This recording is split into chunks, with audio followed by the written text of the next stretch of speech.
ভেবেছিল ইউপি, বিহার, দিল্লির মতো পশ্চিমবাংলার মা বোনেদেরও ঘুরাবে, কিন্তু ভাবতে পারিনি পশ্চিমবাংলার মা বোনেরা এত ডেঞ্জার। আমি স্যালুট জানাই সেসব মাদের, বোনেদের। তাদের জন্য এখন ফর্ম রিজেক্ট থেকে আন্ডার প্রসেসিং এ চলে আসছে। বলেছিল বেকার মা বোনেদের টাকা দেবে, যারা প্রকৃত টাকা পাওয়ার যোগ্য তাদেরকে রিজেক্ট করে দিয়েছে। অত সস্তা নয়, অত সস্তা নয়। এটা পশ্চিমবাংলা। এখানকার মা বোনেরা লক্ষ্মী থেকে অন্নপূর্ণা হয়েছে, আর অন্নপূর্ণা থেকে মা চণ্ডী হতে বেশি সময় লাগবে না, যেটা বুঝতে পারছি।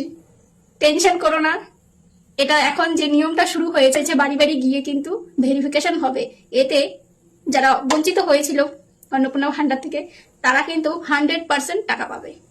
এসব মা বোনেরা আন্দোলন করেছিল, তাদেরকে শতকোটি প্রণাম, কারণ তাদের জন্য এই রিজেক্ট থেকে আন্ডার প্রসেসিং এ চলে আসছে। এরপরে দেখা যাক কি হয়।